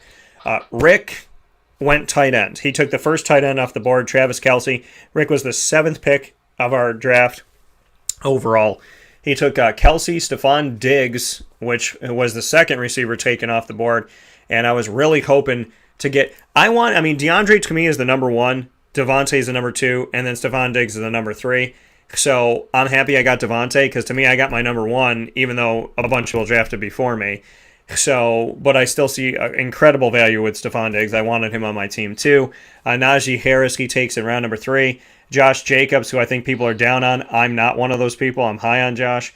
Miles Sanders, and then Jamar Chase, Kenny Galladay, Robbie Anderson, Will Fuller, and Devontae Smith, the Heisman Trophy winner, who is the rookie wide receiver for Philly. And so those were the 5 taken in a row that we had spoken about before. Then he took David Johnson in round number 11, Houston running back that was traded for DeAndre Hopkins a couple of years ago. Ryan Tannehill was his first quarterback he took, and he took him in round number 12. Fantastic value. Then he took Gronk and Jonnu Smith back-to-back, former Patriot, current Patriot. Then he took Philip Lindsay from Houston, so he's got the handcuff of him and David Johnson, and Mark Ingram are all trying to figure out the backfield of Houston. Well, now he's there too. And then we see Ben Roethlisberger, he takes as his backup quarterback in round number 16, and then he follows the rules and takes kicker and defense at the end. He took Sanders out of Miami, and then he took 49ers defense in the last round, the 4th pick of the last round. What's your thought on Rick? Yeah, like I said before, I couldn't. I don't know if I would take Travis Kelce there, but he stepped out and he did that, and he followed it up with Stephon Diggs. And Stephon Diggs there. Where I have a problem potentially is with the running backs, and that's because, well, Najee Harris looks like an excellent talent. I think it's almost overkill or oversell at this point, because that offensive line in Pittsburgh, I could be proven wrong, but I'm not sold on it yet. Josh Jacobs, again, a boomer bust type situation for him. Miles Sanders, can he stay healthy? I like Jamar Chase. I think he's going to come in and have an immediate impact. Kenny Golladay could be a question mark. Robbie Anderson, I think, is a hit. Will Fuller gets a touchdown every time he plays. Devonta Smith, I think that's a good pick there at 10. David Johnson, you're not risking too much with him at 11. Ryan Tannehill could be a tremendous value pick for him there at that point in the draft. I mean, wait until 12. I get it. Most people are thinking about their backup quarterback, and he took Tannehill. I think it's going to pay dividends. Rob Gronkowski, I don't think he's going to be a top tight end, but, I'm not sure he needs him to be, because he already has Kelsey. He also has Jonnu Smith as well.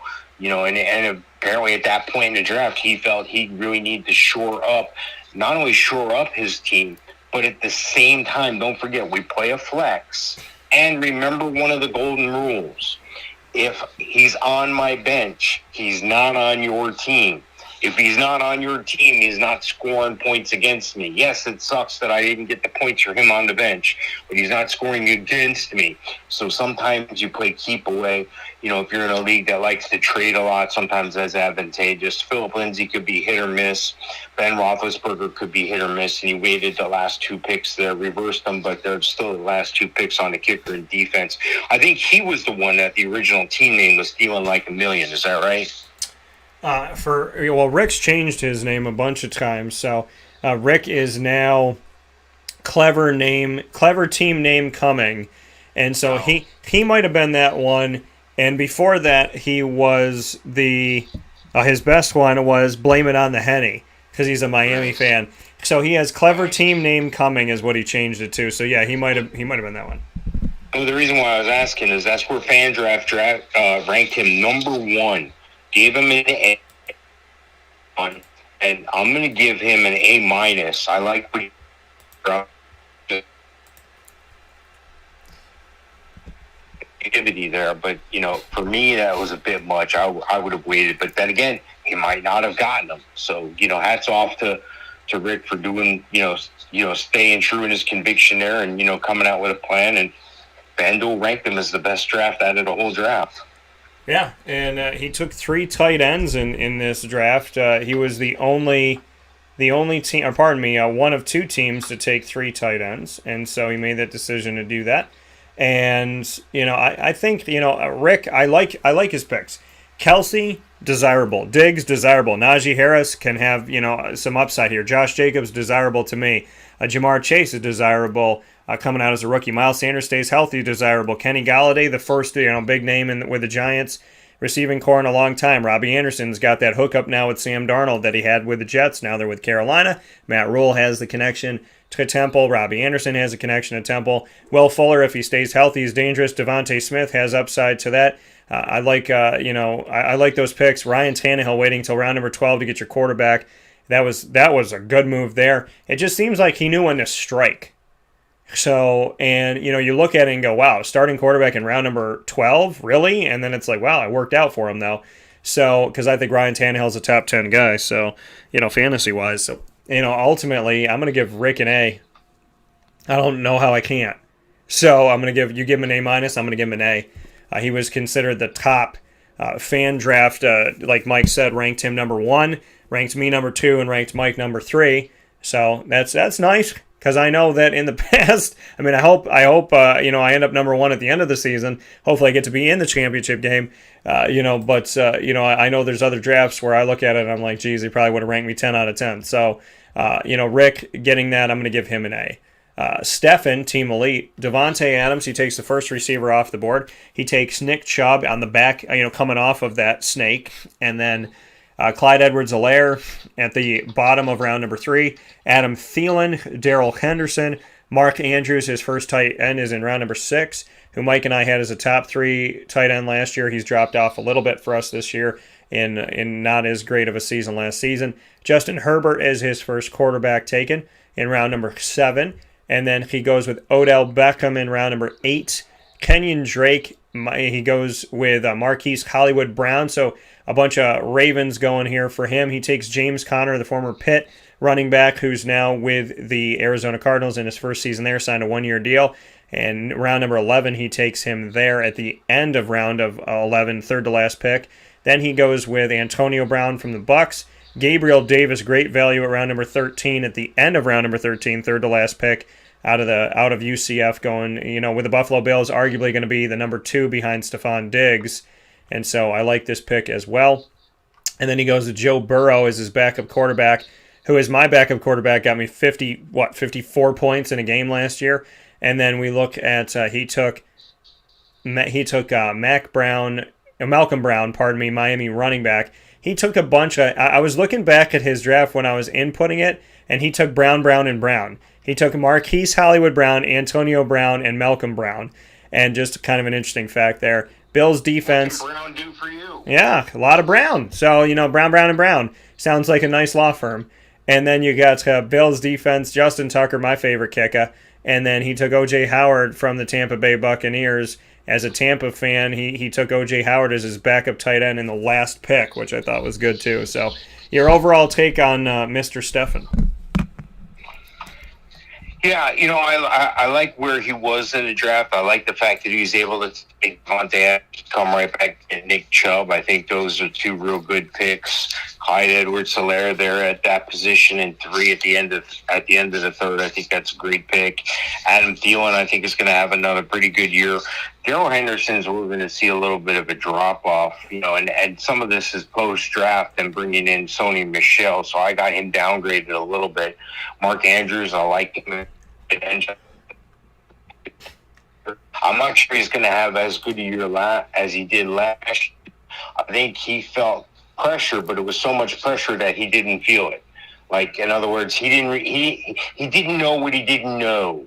He didn't know that there was that much pressure on him, and he just went out and played. And hopefully he can do that again. But I predict a little bit of a sophomore slump. Beckham, I don't know what I'm going to get out of that guy year to year, week to week. Same thing with Kenyon Drake. Consistency problem. Marquise Hollywood Brown, he's got big play written all over him. They brought in another big play receiver. Are they going to throw the ball more? Are they going to continue to let Lamar Jackson run all over the league? James Conner, a little bit of a question mark. Antonio Brown, question mark. Gabriel Davis, I think he's a boomer bust player. So, but you have to take chances on guys in drafts. Just because I say they're a question mark, I'm not saying they're a bad player. It's just these are guys that you're potentially taking a chance on in that point in the draft. And, God bless you. You got to do stuff like that. You don't win that big check that they hold up on TV, $300,000 from playing football. You don't win that without taking chances on guys, and that's what you have to do. Malcolm Brown, another chance player, took the Bills and Tucker, and then O.J. Howard again with the homer pick. I'm okay with that.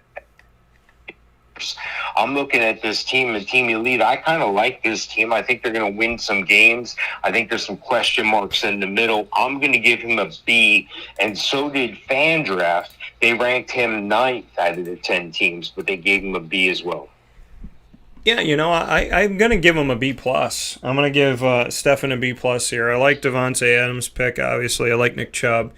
And Clyde Edwards-Helaire, I'm not sold on him as much this year, but getting him in the 3rd round, not a bad play at the end of the 3rd round. Thielen, people are down on. I understand Justin Jefferson. I drafted him, but I think Thielen's still competitive and still strong. I like Mark Andrews still. I like Justin Herbert. But Justin Herbert's going to have a lot on him with the Chargers now. It's on him. It's boom or bust. And, Odell Beckham I would have stayed away from. Kenyon Drake I would have stayed away from. But James Conner taking a flyer on him, that's not bad as a potential flex. And Gabriel Davis, as late as he got him, and some of the picks that I wouldn't have made, but then he still ends up with Gabriel Davis and Joe Burrow, which I like. So I'm gonna give him a B+. I'm gonna give him a B+ on this one. Jason drafts Darren Waller first. He's the 9th pick of our draft. He takes Darren Waller after Travis Kelce goes and Devontae Adams is the first receiver to go.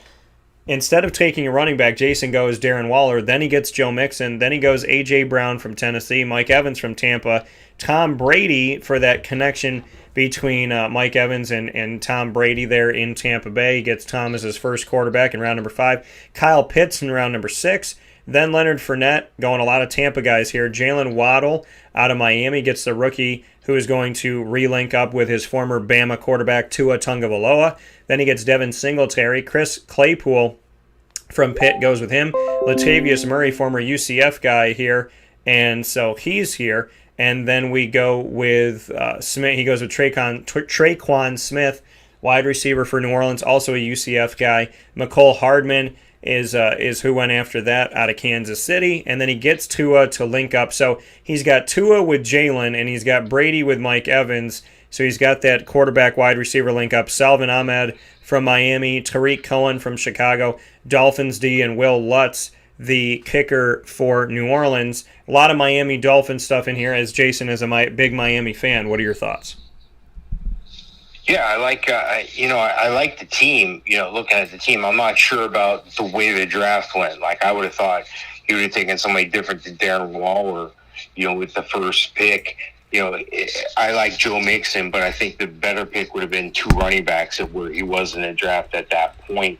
Because you look who went behind him: Aaron Jones, Jonathan Taylor. Then he was able to get Joe Mixon, but he also left Nick Chubb out there. So he could have had Nick Chubb and Joe Mixon, or Nick Chubb and Aaron Jones, and I think that would have helped a little better. But he wanted Waller, and sometimes you got to step up. If you don't step up, you're going to get stepped on sometimes.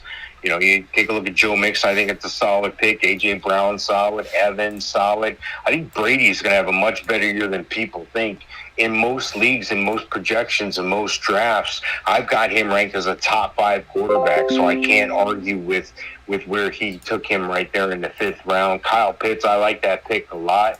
I was kind of hoping to get Kyle Pitts at that point in the draft, but he didn't fall to me, and that's when I ended up with Hawkinson. But I like Pitts a lot.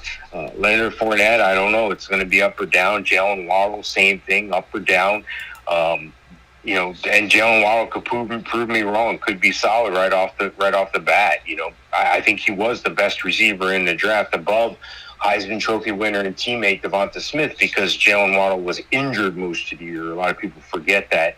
Chase Claypool, he was tops of the adjusted explosiveness index in the past couple of years. This is a guy who I like, but there's question marks at offensive line. And, there's question marks about Ben Roethlisberger. He's going to be playing under center more. They're going to focus on the ground game. And then there's a lot of mouths to feed in Pittsburgh. They almost cannibalize each other. I usually have all those guys, Deontay Johnson, Chase Claypool, and Smith Schuster, all ranked somewhat together there. So that's almost anti-productive after a point there. Latavius Murray, I'm beginning to worry about him at this point. I like Tony Jones as the backup.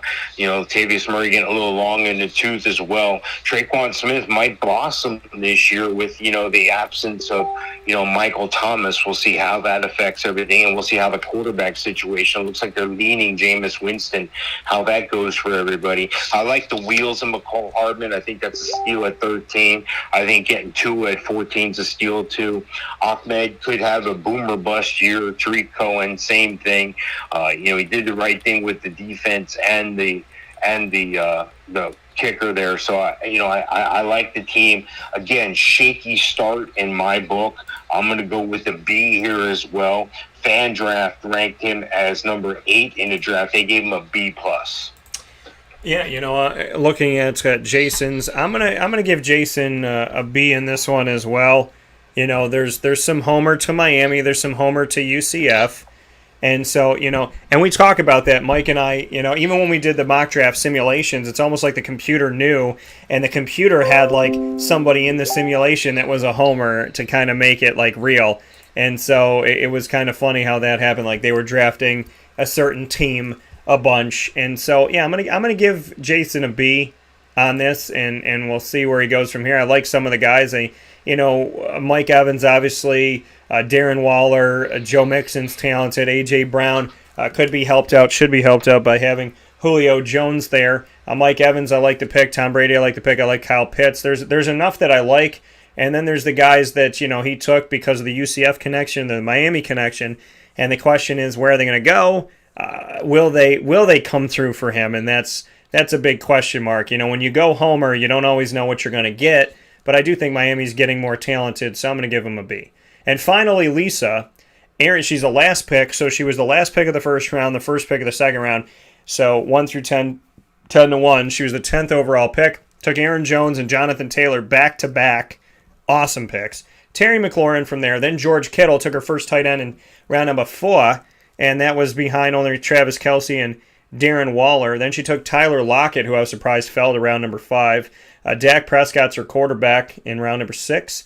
T. Higgins from there. Noah Fant. Melvin Gordon, who I've stayed away from because of Javonte Williams, but Javonte had gone at the back end of round number 8, so she got Melvin Gordon at the end of round number 9. Juju Smith-Schuster in round number 10, who I have some question marks on, but 10th round is very good value for a number 1 wide receiver. And then she went with Jamal Williams, who I've stayed away from at the end of round number 11. He's now in Detroit, same division, different team. Same, it's like same person, new area code. So Jamal Williams, new number, who dis? And so Jamal is in Detroit, not in Green Bay anymore. Brandon Cooks, I like, I'm not a fan of Brandon Cooks, but he had some pretty good numbers last year. And then Mike Williams of the Chargers, Nyheim Hines, the guy that I had in NC State, who's kind of a little bit of everything for the Colts, and she got him at the first part of round number 14. And then went with J.D. McKissick, who's now with Washington, used to be with Seattle. Baker Mayfield's her backup quarterback. The Patriots are her defense, and Suckup is her kicker out of Tampa Bay. Good kicker to pick. Why? Because, he's kicking on a team that has Tom Brady, so they're going to score. So there's always the, what do you do in that situation? The team's going to score, so it's a good kicker to have. But if they're going to score a lot of touchdowns, it's less points for you. So, but Ryan Suckup, not a bad bet there as a kicker, and Mike and I streamlined kickers as we talked about before. So Lisa has won many a championship, and she keeps us on our toes because when she took over the team years ago and called it Name Change in Progress, she never changed the name from Name Change in Progress. So it's still Name Change in Progress, but what isn't a question and isn't something that we're waiting to figure out is whether or not Lisa is going to be competitive in this league. She has been fantastic. If she's not winning the championship, she's playing in the championship. And Mike, I'm not going to say much more than the fact that not only do we know she's a competitor, but we also know you should tread lightly with this grade that you're about to give. Well, yeah, absolutely. I don't want to sleep on the couch tonight. That's not so good. Yeah. I'm looking at her draft up and down. I can't argue with any of it. I like it. I like her quarterback, Dak Prescott. I bet her. I have 2 of his receivers, CeeDee Lamb and Amari Cooper, on my team. So, I think the George Kittle pick was right on time there. She ended up following that up with Tyler Lockett and Dak Prescott. T. Higgins could be a question.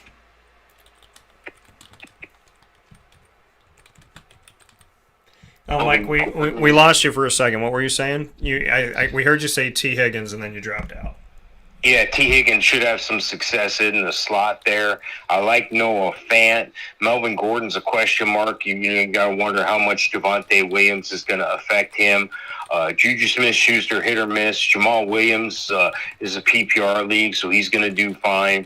And this is where you start taking chances, and you can afford to take chances on a Brandon Cooks and a Mike Williams in the 12th and 13th round. That's almost ridiculous.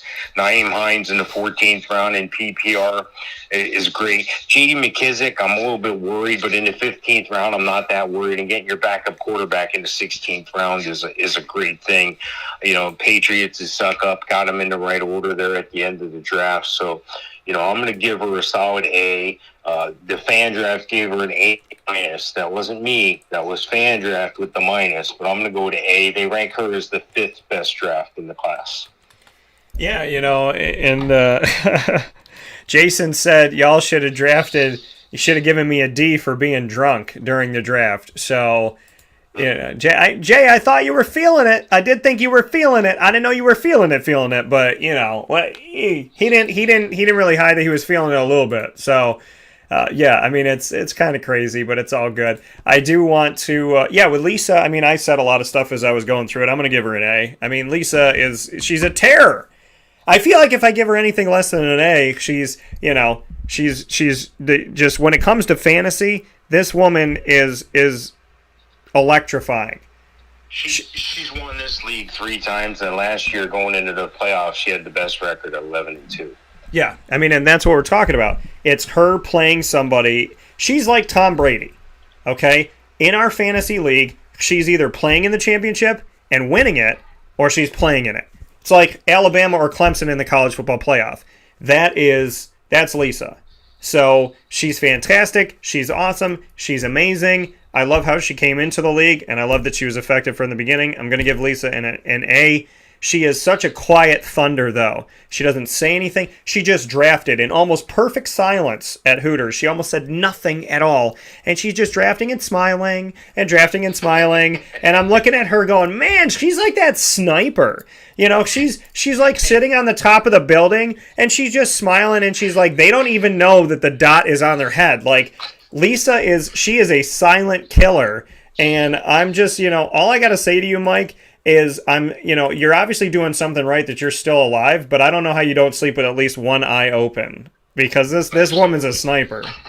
So shout out to Lisa, much appreciation. Congrats on your hardware in our league, and appreciate you very, very much. So yeah, I'm going to give Lisa an A, and that's where I'm going to keep it. So with that being said, for Mr. Mike Sofka and myself, Dan Tortora, this is the Fantasy Football Power Hour. Not one of, not a, but the one to be listening to and watching every Wednesday from 10 a.m. to 11 a.m. Eastern Time. And we always go over because, well, we're going to give you the information you need, and if it takes a little longer, then we're going to be here a little bit farther into the day.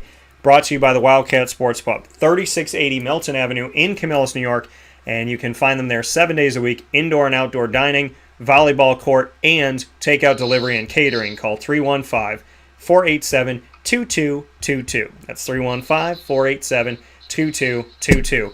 Mr. Sofka, Hall of Fame FantasyFootball.com, Winning Fantasy Football on the YouTube, and on Facebook, Winning Fantasy Football, the group.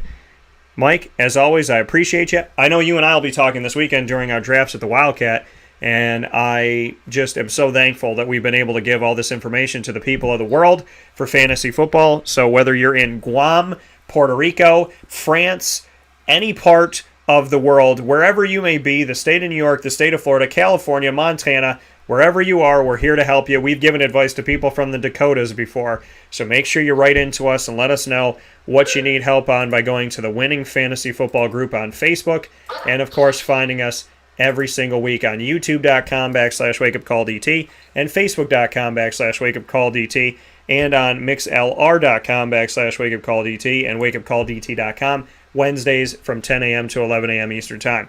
Mike, thank you, and I can't wait for this weekend. I'm looking forward to it. Yeah.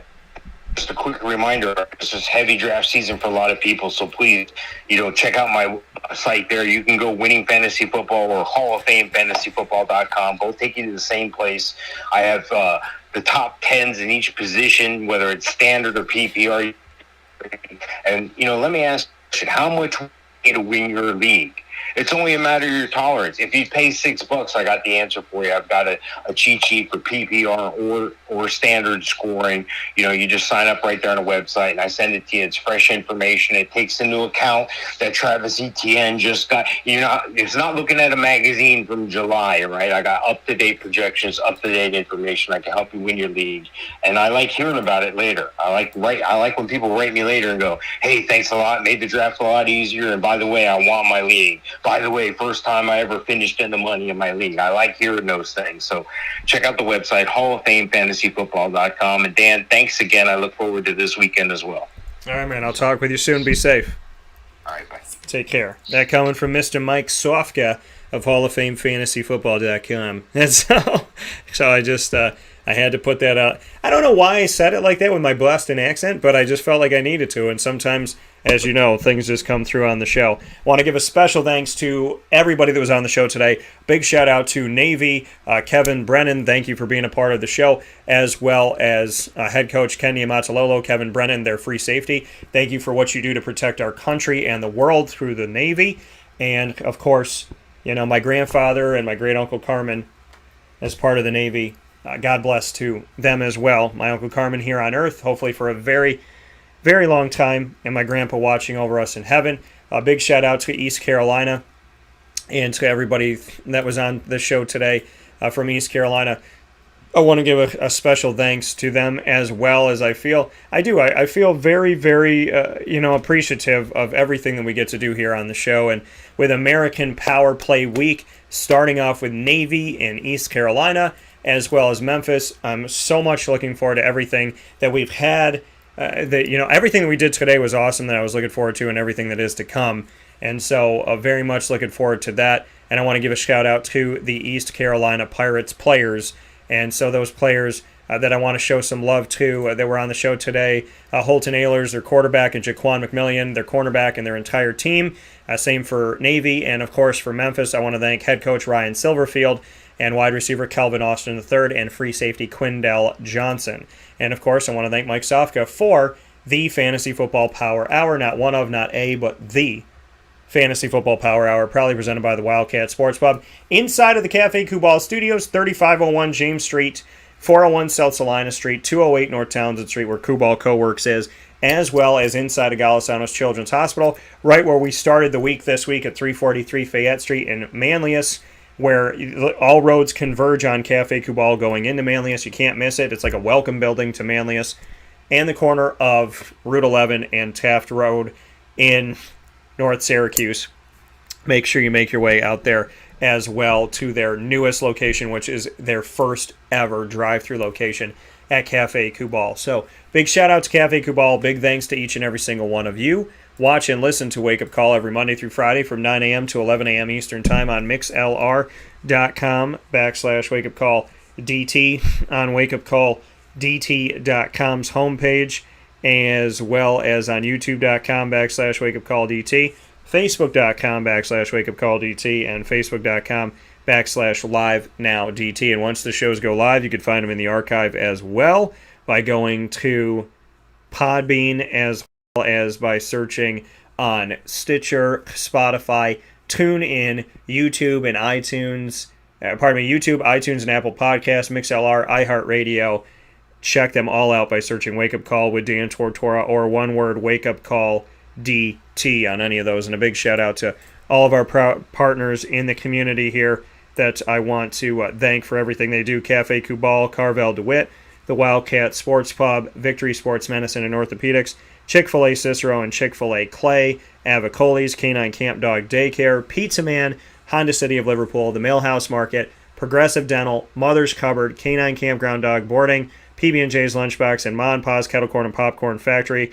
Go to maandpazpopcorn.com today and use the promo code DT20. That's DT20. Go to maandpazpopcorn.com and use the promo code DT20 to get 20% off your order today from literally anywhere in the United States of America. So get to them today, and thank you so much for all that you do from Ma and Pa's and from all of these fantastic partners we have in the community. Find us on Facebook at Wake Up Call DT, as well as on Twitter at Call DT, and Instagram at Wake Up Call_DT.